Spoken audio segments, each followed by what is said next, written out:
नमस्कार, मैं हूं संजय शर्मा। आप देख रहे हैं 4 PM न्यूज नेटवर्क। राष्ट्रीय स्वयंसेवक संघ आरएसएस का समलैंगिकता से क्या नाता है, ये एक बड़ा विवादास्पद विषय है जिस पर संघ पर सवाल खड़े होते रहे हैं। एक जमाने में एक घटना मेरे सामने घटी, तब हंस मैगजीन निकला करती थी। मैंने उसमें एक लेटर टू एडिटर लिख दिया था, उसमें भी बड़ा बवाल हुआ। लेकिन अब एक और घटना घटी है जिसने संघ को विवादों में ला दिया है। लोग सवाल करते हैं, सेक्स भी एक कॉमन प्रक्रिया है, जीवन का हिस्सा है। जैसे हम खाना खाते हैं, जैसे हम पानी पीते हैं, सेक्स भी एक ऐसी ही एक नेचुरल आदत है।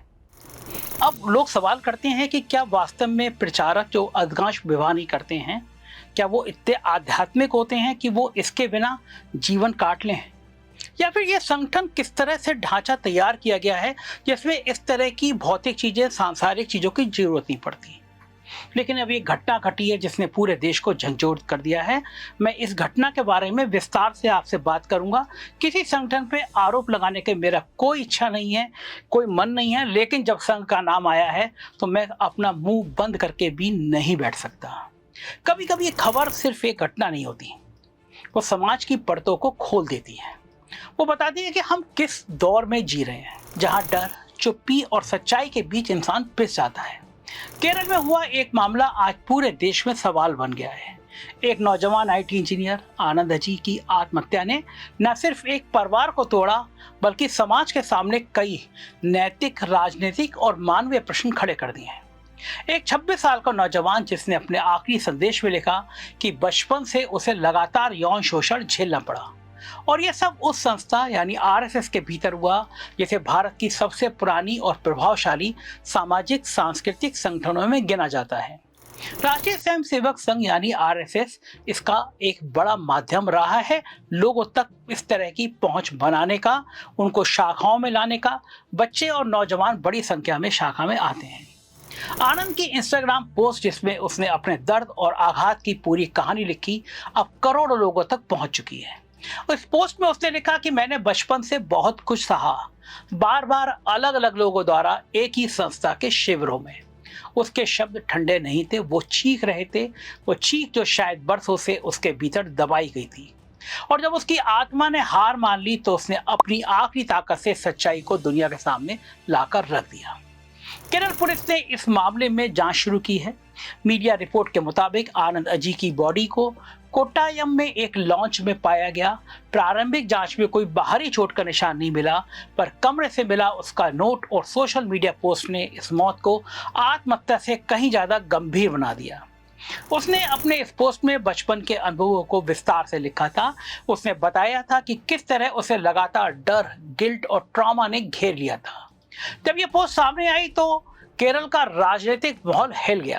कांग्रेस नेता प्रियंका गांधी ने एक्स, जो पहले ट्विटर था, उस पर एक पोस्ट की और लिखा, आनंद अजी ने अपने अंतिम संदेश में कहा कि उसे आरएसएस के कई सदस्यों ने बार बार यौन उत्पीड़न का शिकार बनाया। आरएसएस नेतृत्व को इस पर तुरंत कार्रवाई करनी चाहिए और सच्चाई सामने लाना चाहिए। यह बयान न सिर्फ राजनीतिक था बल्कि नैतिकता से भरा हुआ भी था। यह उस सवाल को सामने रखता है जो हमारे समाज में बार बार दबा दिया जाता है। जब कोई पीड़ित आवाज उठाता है तो क्या हम सुनते हैं? प्रियंका गांधी के अलावा कांग्रेस के कई नेताओं ने इस मुद्दे पर राज्य और केंद्र सरकार से निष्पक्ष जांच की मांग की है। केरल महिला आयोग ने भी स्वतः संज्ञान लिया है और कहा है कि अगर आरोप सही पाए जाते हैं तो ये संस्थागत स्तर पर बाल संरक्षण की गंभीर विफलता है। वहीं भाजपा और आरएसएस की ओर से अभी तक कोई आधिकारिक बयान सामने नहीं आया है, आएगा भी नहीं ऐसी उम्मीद है। आरएसएस से जुड़े कुछ कार्यकर्ताओं ने इसे सोशल मीडिया की अफवाह बताया है, जबकि पुलिस ने साफ कहा है कि मामला अभी जांच के अधीन है, किसी निष्कर्ष पर पहुंचना जल्दबाजी होगी। लेकिन सवाल उठता है कि आखिर एक युवक इस स्थिति तक क्यों पहुंचा? क्या उसके आरोपों में सच्चाई है? क्या कोई उसे सुन रहा था? क्या हमारे समाज में ऐसे मामलों को गंभीरता से लिया जाता है जब आरोपी किसी प्रतिष्ठित संस्था से जुड़े हुए होते हैं? मनोविज्ञान कहता है कि बाल्यावस्था में हुआ शोषण सिर्फ शरीर नहीं तोड़ता, वो आत्मा को भी चीर देता है। ऐसे मामलों में व्यक्ति को बार बार वही दृश्य, वही डर सताने लगता है, और जब मदद नहीं मिलती तो वो खुद से नफरत करने लगता है। आनंद ने अपनी पोस्ट में लिखा था कि उसे कई सालों से ऑब्सेसिव कंपल्सिव डिसऑर्डर और एंजाइटी की समस्या थी। उसने कहा था कि वो थेरेपी ले रहा था, लेकिन दर्द कभी खत्म नहीं हुआ। उसने ये भी लिखा कि मैंने कई बार सोचा कि किससे कहूं, लेकिन डर गया कि कौन मानेगा मेरी बात। ये वाक हमारे सिस्टम पर गहरी चोट है। क्या हमारी संस्थाएं, हमारा समाज और हमारे नेता इतने संवेदनशील हैं कि किसी पीड़ित की बात पर यकीन करेंगे या नहीं करेंगे? ये चिंता का विषय रहता है। इस घटना के बाद केरल के कई मानवाधिकार संगठनों और सोशल मीडिया के ग्रुप्स ने राज्य सरकार से स्वतंत्र जांच की मांग की है। The news minute, Indian express, times of India और इंडिया टुडे जैसी राष्ट्रीय मीडिया संस्थाओं ने भी इस खबर को प्रकाशित किया है। इसमें लिखा गया है कि पुलिस ने फिलहाल असामान्य मृत्यु का केस दर्ज किया है और आनंद के डिजिटल डिवाइसेस की जांच की जा रही है। पुलिस ये भी देख रही है कि उसकी सोशल मीडिया पोस्ट में जिन कैंपों का जिक्र किया गया है वो किन किन वर्षों में हुए और कौन कौन से लोग उस दौरान जिम्मेदार पदों पर थे। मीडिया के कुछ हिस्सों में यह भी चर्चा हुई कि आनंद ने अपनी बहन और दोस्तों से भी मानसिक तनाव का जिक्र किया था, लेकिन कहीं भी यह साफ नहीं हुआ कि उसने किसी संस्था के खिलाफ औपचारिक शिकायत दी या नहीं। फिर भी यह सवाल तो बना ही रहा कि अगर उसने बार बार ट्रॉमा झेला था तो उसका दर्द किसी ने क्यों नहीं सुना। कानूनी दृष्टि से देखें तो बाल यौन शोषण पॉस्को अधिनियम के तहत ऐसा अपराध संज्ञेय और गैर जमानती होता है। यानी कोई भी व्यक्ति, चाहे उसकी उम्र या पद कोई भी हो, अगर आरोपी साबित होता है तो सजा अनिवार्य है।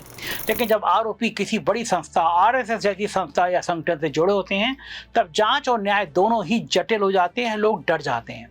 यही कारण है कि इस मामले को सिर्फ एक सुसाइड केस कहकर खत्म नहीं किया जा सकता। इस घटना ने एक बार फिर से उस संघर्ष को उजागर किया है जो आधुनिक भारत में चल रहा है। संस्थाओं की छवि बनाम इंसान की सच्चाई। एक तरफ संगठन की प्रतिष्ठा है तो दूसरी तरफ एक व्यक्ति की कराती हुई आत्मा। सवाल यह नहीं कि कौन सही या कौन गलत, सवाल यह है कि क्या हमारी व्यवस्था इतनी संवेदनशील हो गई है कि किसी भी आरोप को निष्पक्षता से सुने। समाज का एक बड़ा वर्ग यह भी पूछ रहा है कि क्या इस देश में अब भी ऐसे विषयों पर चर्चा करना देशद्रोह माना जाता है? क्या सच्चाई सिर्फ इस बात से तय होगी कि वो किस संस्था से जुड़ी है? अगर कोई व्यक्ति किसी प्रतिष्ठित संगठन के खिलाफ कुछ कहता है तो क्या वह झूठा मान लिया जाएगा? कई मानवाधिकार कार्यकर्ताओं ने कहा कि इस घटना को एक चेतावनी के रूप में देखा जाना चाहिए। बच्चों को किसी भी संस्था में भेजते समय माता पिता को यह अधिकार मिलना चाहिए कि वो वहां की निगरानी और जवाबदेही व्यवस्था को जाने। जो संगठन देशभक्ति, नैतिकता और संस्कारों की बात करते हैं, क्या उनके भीतर भी बच्चों की सुरक्षा के लिए कोई ठोस तंत्र है?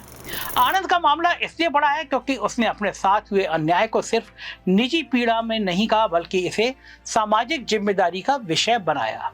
उसने ये नहीं लिखा कि किसी ने उसे मारा, उसने लिखा कि मुझे बार बार तोड़ा गया। और यह वाक्य सिर्फ एक संस्था के लिए नहीं बल्कि पूरे समाज के लिए आईना है।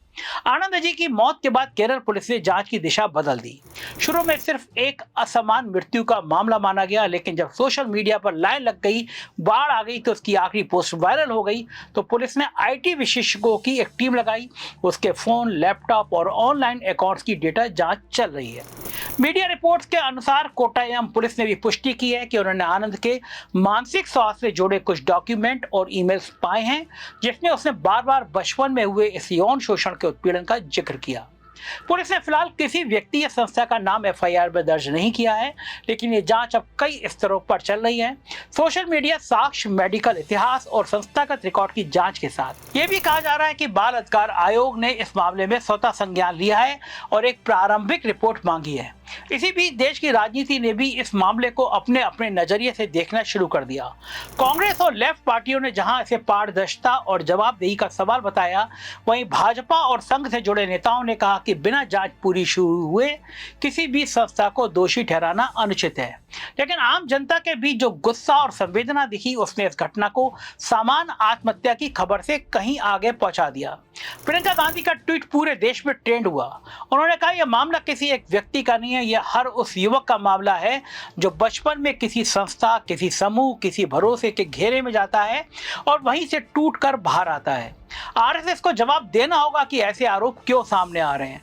यह बयान साफ तौर पर जिम्मेदारी की मांग करता था, बिना राजनीतिक नारेबाजी के। उन्होंने यह भी कहा कि जब कोई संस्था समाज में नैतिकता का पाठ पढ़ाती है तो उस पर सबसे पहले जवाबदेही बनती है कि उसके भीतर क्या हो रहा है। प्रियंका गांधी के बयान के बाद केरल में कांग्रेस और वामदल दोनों ने मिलकर राज्य सरकार से सीबीआई या स्वतंत्र न्यायिक जांच की मांग की। वहीं आरएसएस से जुड़े कुछ कार्यकर्ताओं ने इसे वामपंथी साजिश बताया और कहा कि संघ के शिविरों में बच्चों के साथ होना ऐसा असंभव है। हालांकि व्यक्तिगत रूप से मैं मानता हूं कि बात गलत है। कई सारे शिविरों में यौन शोषण की खबरें मुझ तक भी पहुंची हैं, लेकिन संघ का यह बयान जनता के बीच भरोसा नहीं जगा सका, क्योंकि लोग पूछ रहे हैं अगर यह असंभव है तो फिर इस युवा ने ऐसा क्यों लिखा। मनोचिकित्सक और समाजशास्त्री इस घटना को सिर्फ एक संस्थागत आरोप नहीं बल्कि समाज में मौजूद मौन संस्कृति से जोड़ रहे हैं।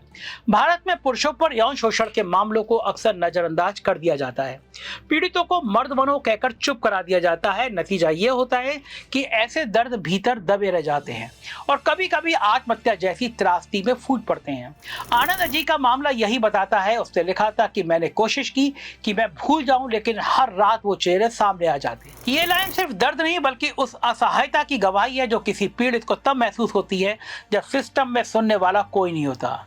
मीडिया रिपोर्ट्स के मुताबिक उसके परिवार ने अभी तक औपचारिक रूप से किसी भी संस्था के खिलाफ शिकायत नहीं दी है, लेकिन परिवार ने जरूर कहा है कि आनंद बहुत संवेदनशील और ईमानदार इंसान था।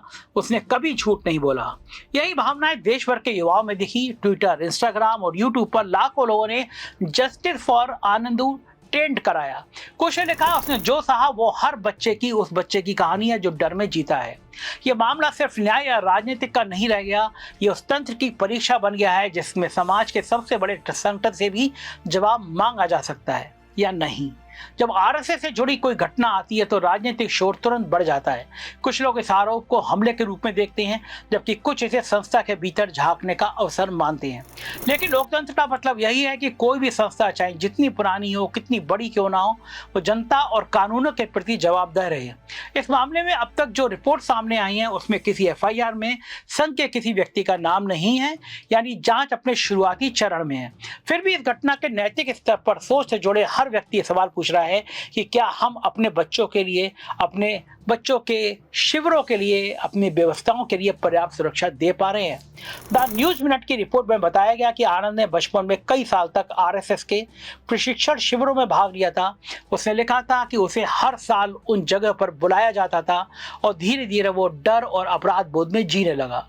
उसने अपनी पोस्ट में किसी का नाम नहीं लिखा, लेकिन संस्थागत संकेत स्पष्ट थे।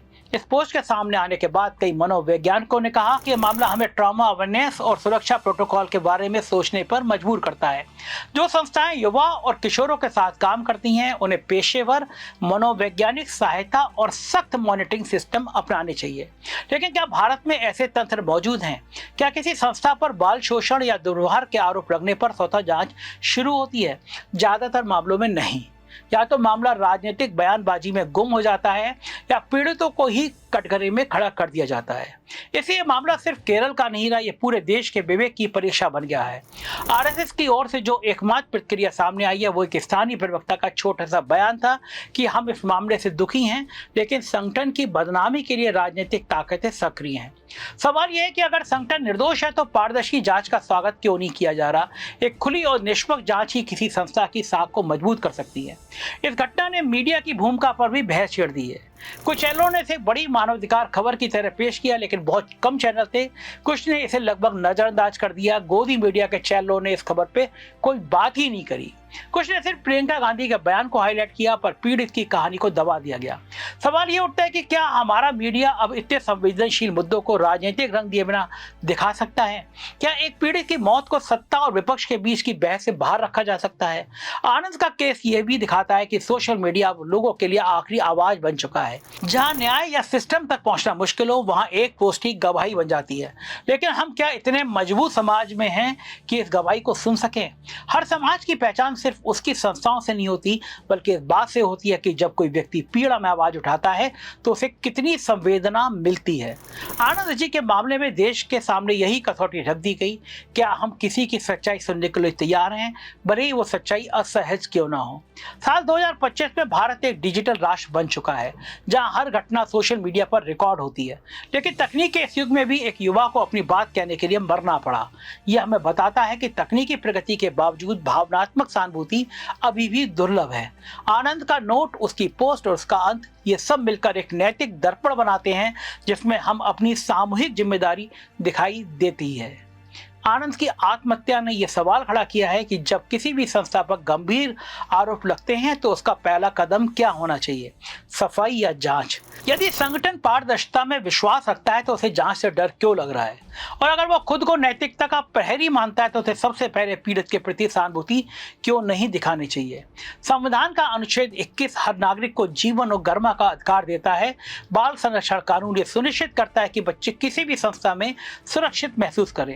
लेकिन जब कोई संस्था इन मूल्यों पर खड़ी होती है तो उसके भीतर कोई ना कोई ऐसा आरोप आता है जो जवाबदेही का बोझ कई गुना बढ़ा देता है। इस घटना ने देश भर में एक और बहस शुरू की है कि क्या भारत में अब भी यौन शोषण पर खुलकर बात करना संवेदनशील विषय माना जाता है। क्यों हर ऐसे केस में तुरंत राजनीतिक चश्मे को देखा जाता है, और क्यों हमारी संस्थाएं, इस तरह की संघ जैसी संस्थाएं, अक्सर अपनी छवि बचाने में ज्यादा व्यस्त रहती हैं बजाय उस पीड़ित के दर्द को समझने के। मनोवैज्ञानिक कहते हैं कि यौन शोषण का असर सिर्फ शारीरिक नहीं बल्कि न्यूरोलॉजिकल होता है। पीड़ित व्यक्ति का मस्तिष्क भय, अपराध बोध और शर्म की परतों में फंस जाता है। ऐसे व्यक्ति को सबसे पहले चाहिए होता है विश्वास, एक ऐसा समाज जो कहे हम तुम्हें सुन रहे हैं। लेकिन जब समाज ही मौन हो जाए तब पीड़ित अकेला नहीं रहता, वो पराजित हो जाता है। मीडिया का काम इस मौन को तोड़ना है और इसी कारण कई स्वतंत्र मीडिया प्लेटफॉर्म ने इस मामले पर रिपोर्ट करी, लेकिन गोदी मीडिया भागता रहा। लेकिन बड़ी धारा वाले चैनल इससे दूरी क्यों बनाए रहे, ये इसलिए क्योंकि मामला आरएसएस से जुड़ा है। ये सवाल हर मीडिया हाउस में है कि क्या हमारी कलम सिर्फ सत्ता के लिए चलती है या पीड़ित की तरफ से भी। कई सामाजिक कार्यकर्ताओं ने सुझाव दिया कि इस तरह के संस्थागत प्रशिक्षण शिविरों में बच्चों और युवाओं के लिए सेफ्टी ऑडिट अनिवार्य किया जाए, जिसमें सुनिश्चित हो कि हर प्रशिक्षक की पृष्ठभूमि जांची जाए। लेकिन कौन से प्रशिक्षक, वो तो संघ की पृष्ठभूमि से आते हैं, निगरानी कैमरों में हो और किसी भी शिकायत के लिए स्वतंत्र तंत्र मौजूद हो। क्योंकि सिर्फ नैतिक भाषणों से समाज सुरक्षित नहीं होता, सुरक्षा व्यवस्था और पारदर्शिता से ही मजबूत होता है। कुछ धार्मिक और सामाजिक संगठनों ने भी इस घटना पर शोक जताया और कहा कि यह समय आत्ममंथन का है, ना कि प्रतिवाद का। एक संस्था का सम्मान उसकी बंद दीवारों से नहीं, उसके खुलेपन से बनता है। अगर कोई संगठन देशभक्ति और अनुशासन सिखाता है तो उसे यह भी सिखाना होगा कि कैसे सच्चाई का सामना किया जाता है, चाहे वो कितनी भी असुविधाजनक क्यों ना हो। मानवाधिकार आयोग ने कहा कि संवेदनशील मामलों में दोषारोपण से पहले सबूत की आवश्यकता होती है, परंतु उससे जरूरी यह भी है कि पीड़ित को न्याय की उम्मीद ना खोने दी जाए। यह बात बहुत गहरी है, क्योंकि अगर समाज पीड़ित से ही विश्वास छीन ले तो संस्थाएं अपने उद्देश्य खो देती हैं। मानसिक स्वास्थ्य विशेषज्ञों ने यह भी कहा कि ऐसी घटना में याद दिलाती हैं कि साइलेंट ट्रॉमा कितनी बड़ी महामारी बन चुकी है। भारत में हर साल लाखों युवा मानसिक स्वास्थ्य की समस्याओं से जूझ रहे हैं, लेकिन इलाज या काउंसलिंग के प्रति जागरूकता अब भी बेहद कम है। आनंद ने लिखा था कि मैं थेरेपी ले रहा था लेकिन दर्द कम नहीं हुआ। यह वाक्य किसी भी सिस्टम के लिए चेतावनी है। मनोवैज्ञानिक सहायता के बिना हम सामाजिक बदलाव की बात नहीं कर सकते। इस पूरे प्रकरण ने यह भी दिखाया कि सच्चाई की आवाज को दबाना अब आसान नहीं रहा। जिस डिजिटल स्पेस में फर्जी खबरें फैलती हैं, वहीं पीड़ित की सच्चाई भी लाखों करोड़ों तक पहुंच सकती हैं, और यही आधुनिक भारत की ताकत बन गया है, जहां सत्ता या संस्था से बड़ा सच जनता का विवेक है। पर सवाल अब भी बाकी हैं। क्या जांच निष्पक्ष होगी? क्या जिन पर आरोप लगे हैं सामने आएंगे? क्या ये केस कुछ महीनों में फाइलों में दबकर रह जाएगा या एक नई मिसाल बनेगा? और सबसे बड़ा सवाल, क्या हम आने वाली पीढ़ियों को यह भरोसा दे पाएंगे कि किसी भी संस्था की दीवारों के भीतर भी न्याय मौजूद है? इस केस की सच्चाई चाहे जो भी निकले, लेकिन इसका असर स्थायी रहेगा। ये घटना हमारे दौर की उस खामोशी को तोड़ती है जो अक्सर ताकतवर संस्थाओं के सामने झुक जाती है। यह हमें सोचने पर मजबूर करती है कि नैतिकता सिर्फ किताबों में नहीं, व्यवहार में भी दिखाना चाहिए। हर संस्था, चाहे वो धार्मिक हो, सामाजिक हो या राजनीतिक हो, उसे यह समझना होगा कि पारदर्शिता ही उसका सबसे बड़ा कवच है। अगर कोई आरोप झूठा है तो जांच से डरने की क्या जरूरत, और अगर आरोप सही है तो सजा से बचने की क्यों कोशिश। सच्चाई जितनी जल्दी सामने आएगी उतना ही समाज का विश्वास मजबूत होगा। ये कहानी हमें यह भी सिखाती है कि किसी भी व्यवस्था में सबसे महत्वपूर्ण चीज है इंसान की गरिमा। एक व्यक्ति का जीवन किसी भी संगठन की प्रतिष्ठा से छोटा नहीं हो सकता। आनंद अजी अब नहीं है, इस दुनिया में नहीं है, लेकिन उनके शब्द बाकी हैं। मुझे बार बार तोड़ा गया। शब्द अब सवाल बन गए हैं, और ये सवाल हर उस संस्था से पूछा जा रहा है जो अपने आप को समाज का रक्षक कहती है। क्या हम अपने बच्चों को ऐसी जगह भेज सकते हैं क्या उनकी आत्मा सुरक्षित ना हो? क्या हम उन आवाज़ों को सुनेंगे जो दबा दी जाती हैं, या फिर अगली बार भी कि फिर किसी आनंदों की चीख इंस्टाग्राम पर पढ़ेंगे? ये वक्त है जब समाज को तय करना होगा कि चुप्पी किसके पक्ष में है, सत्ता के या सच्चाई के।